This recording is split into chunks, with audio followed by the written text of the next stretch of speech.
Hello students, আমি Moumita ma'am. আশা করি তোমরা সকলে খুব ভালো আছো। Welcome back to our channel. Students, আজকে আমি তোমাদের থার্ড সেমিস্টার মেজর ইংলিশের পেপার 3-র একটি খুব ইম্পর্টেন্ট কোয়েশ্চেন, যেটা হচ্ছে ধর্মা অ্যান্ড ইটস সোর্সেস, এটার উপরে আজকের ক্লাসটি আলোচনা করব। দেখো, এই যে ধর্মার যে কনসেপ্টটা, এটা হচ্ছে কিন্তু একদিনে আসেনি। এটা বিভিন্ন সোর্স, বিভিন্ন জায়গা থেকে কিন্তু এই কনসেপ্টটাকে নেওয়া হয়েছে এবং আজকে ওই সোর্সগুলো নিয়ে আলোচনা করব। তো ক্লাসটি শুরু করার আগে বলে রাখি, যারা এখনো আমাদের সাথে অনলাইনে যুক্ত হওনি বা যারা যুক্ত হতে চাইছো, তারা কিন্তু দেরি না করে ঝটপট আমাদের অফিসিয়াল নাম্বারে যোগাযোগ করে আমাদের সঙ্গে যুক্ত হয়ে যাও। কেননা অলরেডি আমাদের ক্লাস অনেকদিন আগে থেকে শুরু হয়ে গেছে এবং নোটসও প্রোভাইড করা হয়ে গেছে অনেক। তো যারা তোমরা আমাদের কাছে পড়তে চাইছো, তারা আমাদের অফিসিয়াল নাম্বারে যোগাযোগ করতে পারো। আমাদের অফিসিয়াল নাম্বার দুটো রয়েছে, একটা হচ্ছে 6295916282 আর একটা হচ্ছে 7076398606। ঠিক আছে, দেখো দেওয়াও আছে কর্নারে নাম্বার দুটো।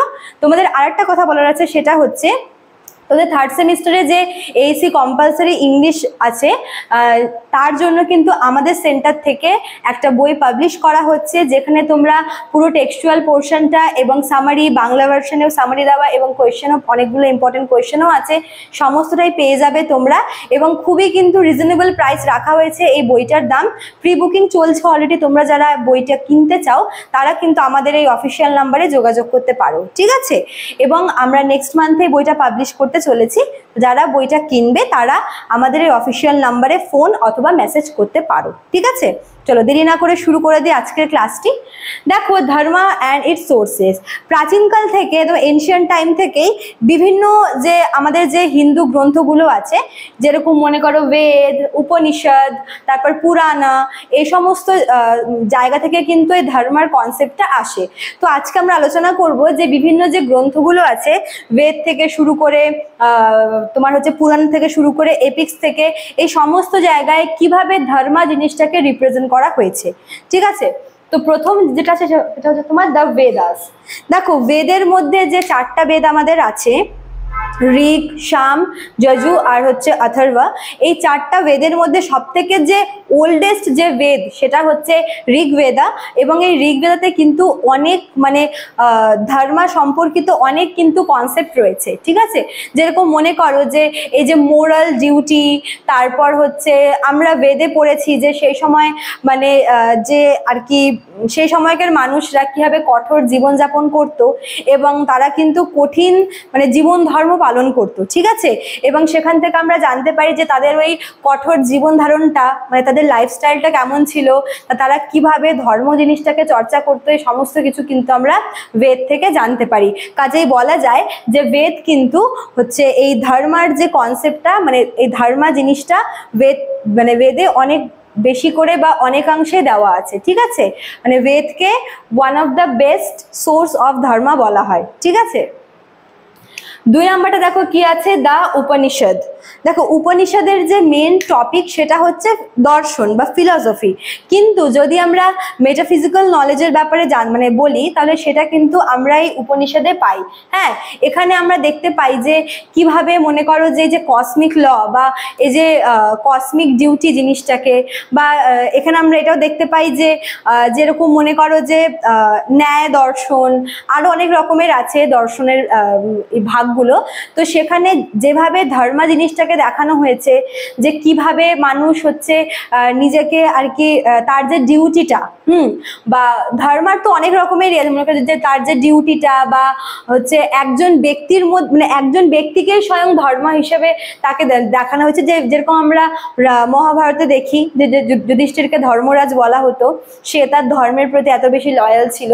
তো কিভাবে মানুষ তার ধর্মের প্রতি লয়াল থাকে, কিভাবে হচ্ছে তার কাছে ধর্ম হচ্ছে তার মোরাল ডিউটি, এই সমস্ত কিছু কিন্তু আমরা এই উপনিষদ থেকে জানতে পারি। নেক্সট দেখো, 3 নাম্বার আছে হচ্ছে দ্য এপিক্স। আমাদের যে দুটা প্রমিনেন্ট এপিক আছে, একটা হচ্ছে রামায়ণ আর একটা হচ্ছে মহাভারত। রামায়ণে আমরা রামকে হচ্ছে দেখি ও যে ডিউটিটা পালন করে মানে তার বাবার প্রতি তার যে ডিউটিটা ছিল তার মাধ্যমে কিন্তু ধর্মা জিনিসটা খুব সুন্দর করে রিপ্রেজেন্ট করা হয়, মানে রাম খুব সুন্দর করে ধর্মা কনসেপ্টটাকে রিপ্রেজেন্ট করে। তারপর আমরা মহাভারতেও কিন্তু দেখি যে সেখানে যুধিষ্ঠির বলো সে কিভাবে ধর্মকে নিয়েই চলে এবং তার এই ধর্মের প্রতি লয়্যালটি কিন্তু তার লাইফে মানে অনেকটা তাকে স্ট্রাগল করতে হয়েছিল, অনেক অবস্ট্যাকল তাকে পার করে যেতে হয়েছিল, এটা আমরা দেখি। তো কাজেই এই যে দুটা আর কি এপিক আছে রামায়ণ আর মহাভারত, এই দুই এপিকে কিন্তু ধর্মা জিনিসটাকে ভালো করে দেখানো হয়েছে থ্রু দ্য ক্যারেক্টার্স, ঠিক আছে, থ্রু দ্য মেইন ক্যারেক্টার্স। আচ্ছা, তারপর দেখো 4 নম্বরে কি আছে, বিষ্ণু পুরাণা অ্যান্ড ভগবত পুরাণা। পুরাণ আমাদের মোট 18টা পুরাণ আছে, 18 পুরাণ।